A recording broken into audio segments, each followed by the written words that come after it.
Welcome back, everybody, to another deep dive. And today we're going to be looking at communication Oh, yeah. for 2024 and beyond. That's right. We're going to be unlocking some secrets of John Maxwell's host, the 16 undeniable laws of communication, Love it. to help you all become more powerful Yes. and effective communicators in every aspect of your life. You know what I love about Maxwell's work is that What's that? he really grounds all of these laws in real life stories Yeah. and examples, a lot of them drawing from his own experience, Right. which makes them so relatable and practical. Yeah, so it's not just theory. It's like Right. actual tools that we can use. That's right. And that's what we're all about here at the Deep Dive, right? Absolutely. So let's jump right in It's okay. to what Maxwell considers like the cornerstone of communication, Okay. the law of credibility. Oh, that's a good one. And he emphasizes that it's not just about what you say, Right.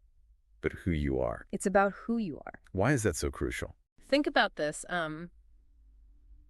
Imagine you're looking for advice on how to invest your money. Yeah. Would you be more likely to trust somebody with a proven track record of success in finance Uh-huh. or someone who just read a couple articles online? Definitely the person with experience. There you go.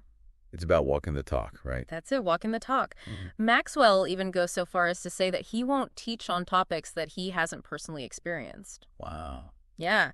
So there was a time when he was asked to speak on marriage, Okay. and he said, you know what, I can't do that Oh, wow. because I don't feel that I have the credibility to speak authentically on that subject Okay. Yeah. at this point in my life. Yeah, that's a powerful example of just aligning your message with your own Your experience. experience, yeah.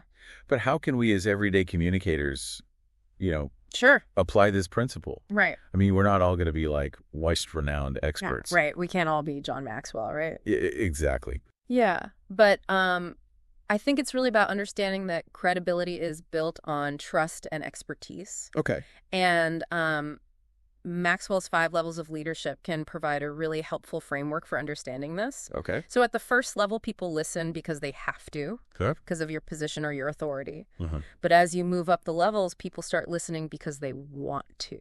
Right. So moving from they have to listen to they want to listen is all about building that That's it. credibility. That's it. Building the credibility. So at level 2, it's about building relationships showing genuine care and connection. Okay. Level 3, demonstrating competence and achieving results. So if I wanted to give my son, who owns a restaurant, advice on marketing, Yes. he might not take me that seriously. Right. But if I had a background in marketing suddenly, All of a sudden, my words would carry more weight. yes, your credibility goes up. Yes. That's a great example. And then you have level 4 and 5 where people listen because you've invested in them and you've developed a reputation for strong character and leadership. So credibility is like the bedrock. It is. Okay, what's the next law that we need to master to Yes. create communication that really connects? The law of connection. Yeah. This one is about shifting the focus from yourself to the other person. Okay. And Maxwell tells this wonderful story about observing another speaker backstage. And this speaker was completely absorbed Uh-huh. in thinking about the people he was about to address, Wow. not his own nerves or performance. I think we all struggle with that. Like, what are they thinking about me? Yes, that's our ego talking. Yeah. And Maxwell encourages us to get over ourselves as communicators. It's so hard. I know, but it's not about seeking attention or validation. Right. It's about forging a genuine connection, a sense that you understand and you care about the other person. And that's what makes communication so powerful, right? Yeah. It's about creating a shared experience, a sense of understanding. Yes. I remember attending a talk once, and the content itself wasn't groundbreaking, Okay. but the speaker had this incredible ability to connect with the audience. I see. He was funny, he was relatable, and he made everyone in the room feel like he was talking directly to them. Yeah. I left that talk feeling energized and inspired, Yes. even though the topic itself wasn't something I was particularly interested in beforehand. That's the power of connection. Yeah, That's it. Maxwell often says, people don't care how much you know until they know how much you care. that is a quote It's a good one. worth remembering. Yeah, it's about making people feel seen and heard. Yeah, so we've got credibility, we've got connection. Uh-huh. What's the next ingredient in this recipe for communication mastery? Preparation. Preparation. You cannot deliver what you have not developed. Okay. Maxwell's approach to preparation is quite remarkable. Yeah, how so? He is constantly generating new ideas, devouring books, filing away quotes and insights. I love it. Did you know that he came up with 13 new talk ideas before he even started one of his podcasts? Talk about being ahead of the game. That's right, one step ahead. So it's not just about prepping for a single talk or presentation. Right. It's about cultivating this mindset of continuous learning and growth. That's right. As a communicator. Precisely. He calls it being ready for someday. Oh, I love that. Yeah, it's about creating a system for consistently expanding your knowledge and refining your communication skills. This reminds me of how Chris Hodges was talking about. Yes. How John Maxwell mentored him to read, study, and file every single day. Absolutely. It sounds so simple, but it clearly has a huge impact. Absolutely. It's the difference between winging it and working for it. Okay. Even with natural talent, consistent preparation leads to exponential results. Yeah. It's like an athlete training for a competition. Right. The more they practice, the more polished and impactful their performance becomes. It makes you wonder if John Maxwell pulls out his phone, like in the middle of every conversation. No, right? To jot down notes. You never know. But seriously, that dedication to preparation is what separates the truly great communicators Absolutely. from the rest. That's right. So speaking of great communicators, Yeah. let's move on to the law of simplicity. Okay. This one might seem counterintuitive, Yes. especially coming from someone like John Maxwell, who's known for his deep knowledge and insights. Right. How do we make sure our message is clear Yeah. and easy to understand Yeah. without, like, dumbing it down? That's good. Yeah. Maxwell admits that this didn't come naturally to him. Yeah. You know, he was trained in complex theological language. Okay. And he initially struggled to communicate in a way that resonated with everyday people. Mm-hmm. Do you remember that early sermon title he shared? Oh, yeah. What was it? The Incompatibility of Sin and Sonship.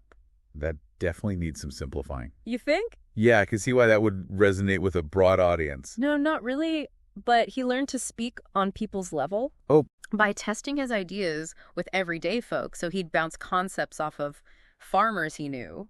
Okay. And if they could understand it, he knew he was on the right track. It's like having a built-in focus group. That's right. For clear communication. Yeah, that's it. And in today's world where we're bombarded with information Yes. from every direction, Constantly. the need for simplicity is more important than ever.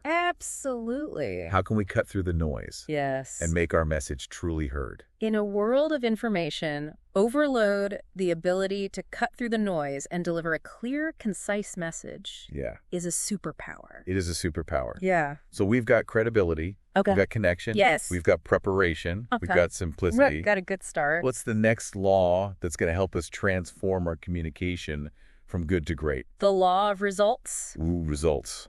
And this is all about focusing on action. Okay. This is where the learner in me gets excited. That's good. I like that. Because what's the point of all this communication if it doesn't lead to some kind of positive change You got it. in the real world? Maxwell is very clear that communication isn't just about transferring knowledge. It's about prompting action. Okay. He always asks himself, what do I want them to know and what do I want them to do? Right. He wants to see his message translate into real-world impact. It's like that farmer who attends every seminar on raising ducks, Yeah. but never actually buys any ducks. Right. Knowledge without action is meaningless. It is. So I challenge you, dear listener, Yes. to identify one key takeaway from this deep dive Love it. that you'll put into practice this week. Yeah. What's one thing you'll do differently to level up your communication game? That's a powerful question, and it leads to another important point that Maxwell makes Okay, what's that? about asking for commitment Asking for commitment. as a sign of genuine buy-in. So if you truly believe in your message, you're not afraid to ask people to take a stand and commit to action. That's a great point.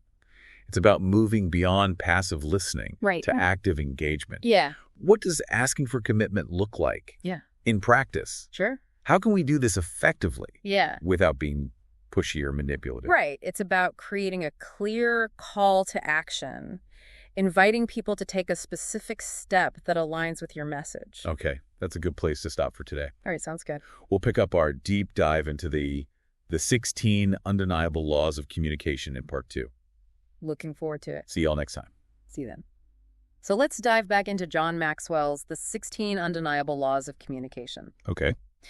We're going to be talking about how to make your message truly resonate Okay. and stick with your audience. All right. I'm feeling incredibly motivated to put these laws into action. That's great. What's next on our journey to communication mastery?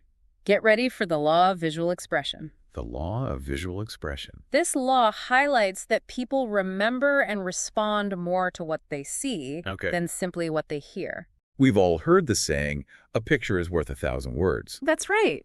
But how does this apply to our everyday communication? Sure. Especially when we're not always using visual aids. Well, it's more than just using slides or images. Okay. Maxwell emphasizes how our nonverbal communication plays a crucial role. Okay. Think about it. Our body language, Uh-huh.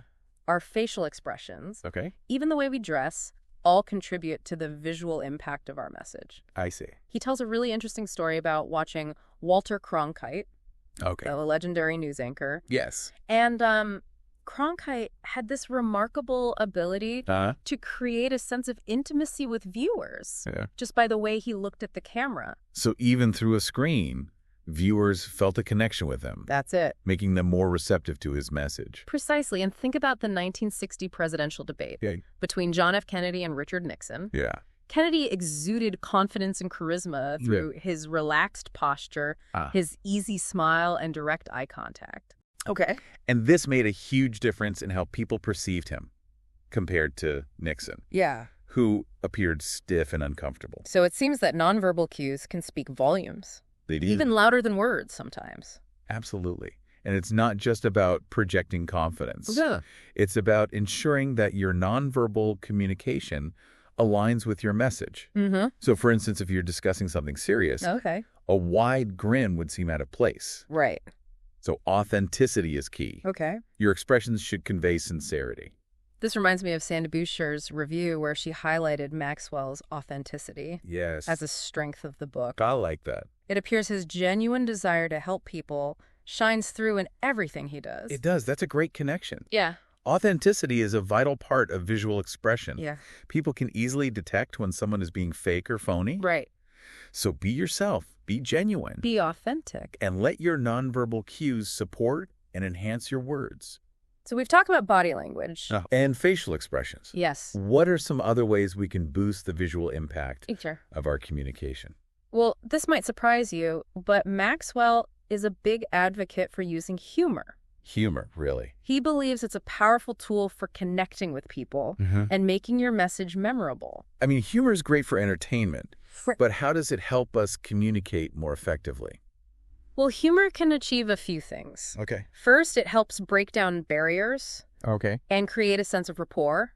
When you share a laugh with someone, you instantly feel more connected. It's like an instant icebreaker. That's it. It creates a more relaxed atmosphere. Exactly. And when people are relaxed, they're more likely to be receptive to your message. Makes sense. And humor can also make your point in a more engaging and memorable way. Okay. Think about funny stories or anecdotes that have stuck with you long after you've heard them. Right. They have a way of driving home a message much more effectively. Than just a dry, factual statement. I see your point. And this reminds me of one of John Maxwell's stories. Oh, which one? About a dog, a monkey, and a cow. I love that one. Which he uses to illustrate the different stages of life.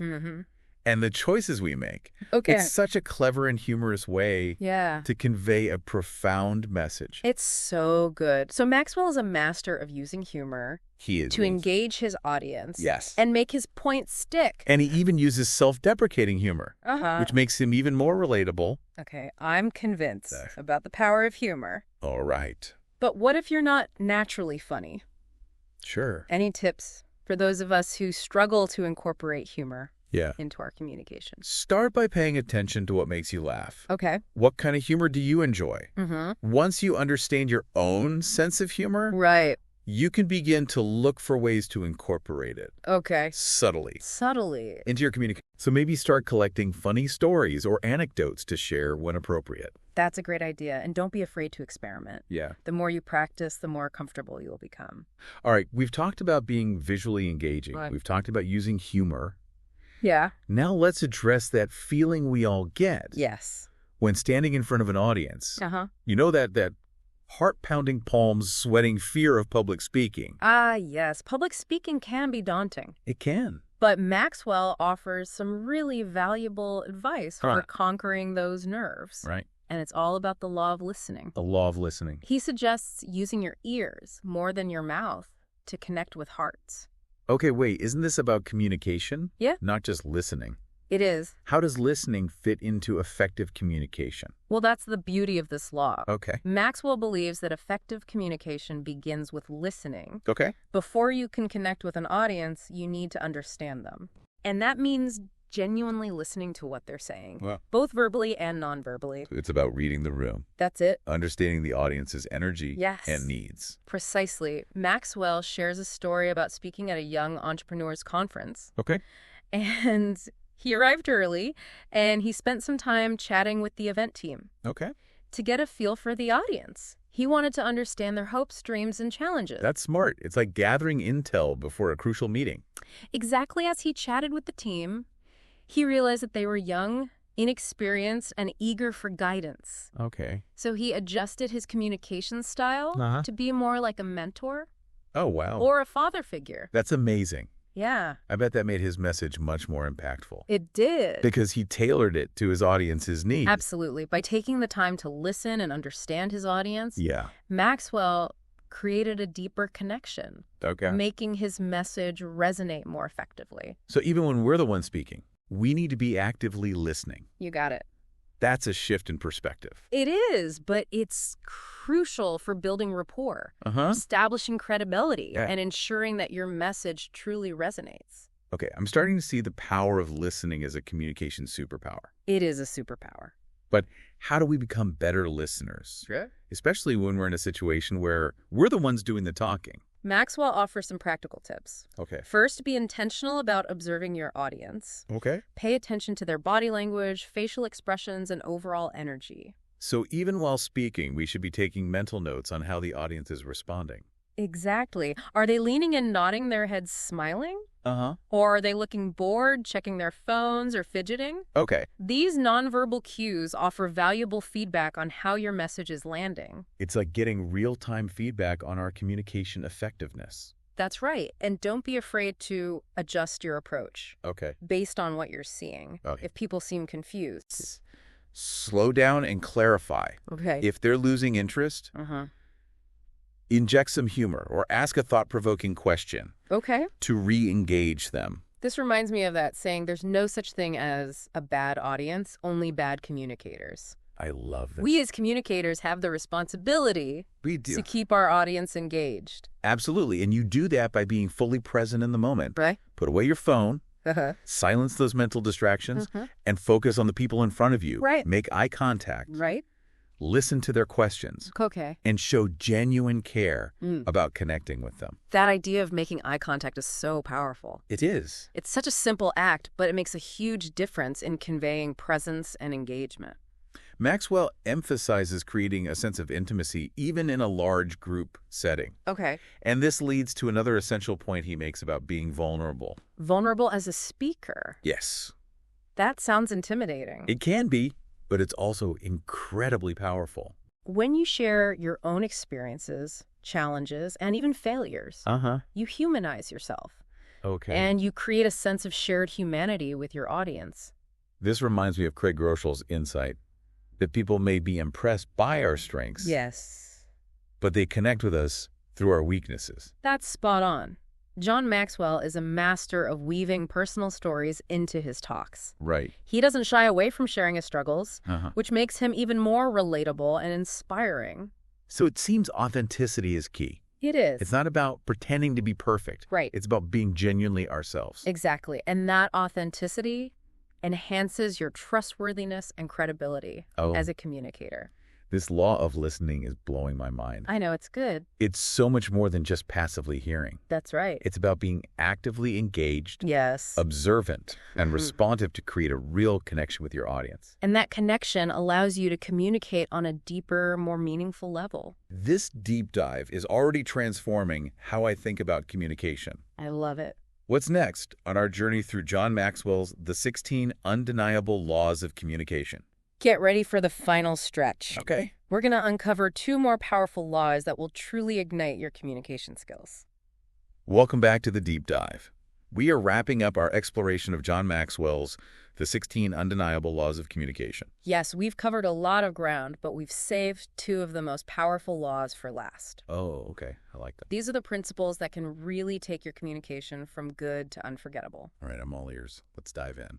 Get ready for the law of passion. This law states that people are more persuaded by your conviction than by your logic. Oh, wow. Okay, so I can relate to that. I've definitely been swayed by a speaker's enthusiasm, even if I didn't fully grasp like every detail of their argument. That's the power of passion. It's contagious when you speak about something you genuinely believe in. Mm-hmm. Your energy and excitement become palpable.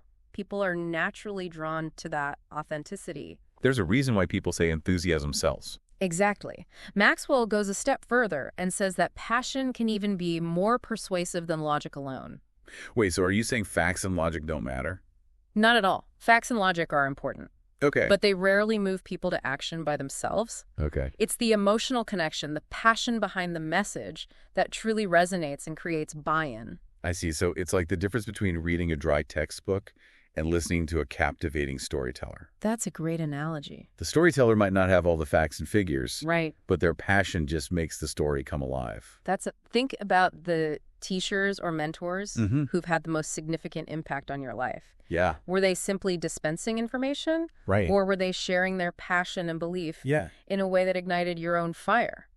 Now that you mention it, the teachers I remember most vividly Yes. were the ones who were genuinely excited about their subjects. Yes. Their passion just made learning so much more engaging. Exactly. And think about John Maxwell himself. His conviction about the power of values to transform lives is so evident in his communication. He speaks about it with such passion and certainty that it's hard not to feel inspired. That's true. So how do we tap into that level of passion? Sure. Especially when we're communicating about something that might not initially seem all that exciting. Maxwell suggests starting by identifying your convictions. Okay. What are you truly passionate about? What beliefs or values drive your actions? Uh-huh. It's about finding that spark within yourself, that thing that gets you fired up and wanting to share it with the world. So it's not so much about the topic itself, Right. but about the conviction that we bring to it. That's it. Once you've identified your convictions, Yeah. connect them to your message. How does what you're communicating align with your deepest beliefs? Okay, that makes sense. So if we can tap into that inner passion, it will naturally shine through It will. in our communication. Exactly. And don't be afraid to let your enthusiasm show. Use expressive language, vary your tone of voice, and let your body language convey your excitement. It's about letting our passion shine through and be contagious. Yes. But what about those times when we feel nervous or self-conscious? Mm-hmm. How do we project confidence and passion Yeah. when our inner critic is screaming, "What if I mess up?" Maxwell has a simple but profound piece of advice for those moments. Okay, what's that? Focus on adding value to others. Okay. When your primary goal is to serve your audience, Uh-huh. your focus shifts away from your own insecurities and toward making a positive impact. It's a powerful shift in perspective. It is. It's like the difference between thinking I hope they like me and thinking I hope I can help them. Precisely. And when you're genuinely focused on serving others, Yeah? your passion becomes authentic and contagious. Okay. People can sense your sincerity and are more likely to be moved by your message. This law of passion is inspiring. It reminds us that communication is about more than just words. Yes. It's about the heart and soul that we bring to our message. And that brings us to the final law, the law of momentum. Okay, the law of momentum. This law states that forward motion creates forward emotion. Oh, I love that it's about taking action and letting that action fuel our motivation. Exactly. Maxwell firmly believes in the power of momentum. Okay. He observes that we often wait for the right time or the perfect conditions Right. before taking action, but the truth is action creates momentum Mm-hmm. and momentum creates results. So it's about breaking free from that cycle of procrastination and just starting, even if it's with something small. Yes, and it connects back to the law of results we discussed earlier. Right. The greatest success in communication, as in most things, comes from taking action. It's not enough to talk about it, we have to do it. This reminds me of Sandy Boucher's call to action at the end of her review, Yes. where she encouraged viewers to read John Maxwell's book Uh-huh. and actively work on improving their communication skills. That's right. She didn't just summarize the book, she inspired action. That's a great observation. And think about the impact of those transformation tables that John Maxwell often talks about. It's not just about spreading knowledge. Right. It's about inspiring people to take action and create positive change in their communities. So how do we apply this law of momentum to our own communication? Start by setting small, achievable goals. Okay. Break down those big, intimidating tasks into bite-sized chunks Uh-huh. that you can tackle one step at a time. So instead of saying, I want to write a book, I could start by writing a blog post or an article. Exactly, and celebrate those small wins along the way. Okay. Each step forward, no matter how small, builds momentum and fuels your motivation to keep going. It's like that feeling of accomplishment you get when you cross something off your to-do list. That's it. It gives you a little boost of energy to tackle the next item. Precisely. And remember, don't be afraid to ask for help or support. Okay. Surround yourself with people who believe in you and your message. It's like having a cheerleading squad That's it. to keep you motivated and on track. Exactly. And lastly, remember that communication is a journey, not a destination. Right. There's always room for growth and improvement. Wow, this deep dive into John Maxwell's worlds. The 16 undeniable laws of communication has been incredibly insightful. I feel inspired and equipped to take my communication skills to a whole new level. And remember, we've only just scratched the surface of what this book has to offer. Yeah, I highly encourage you to pick up a copy and delve into the wisdom and insights of John Maxwell. absolutely. And to our listeners, as you embark on your own communication journey, remember to be yourself, be passionate, and be committed to making a positive impact on the world. Thanks for joining us on The Deep Dive. See you next time.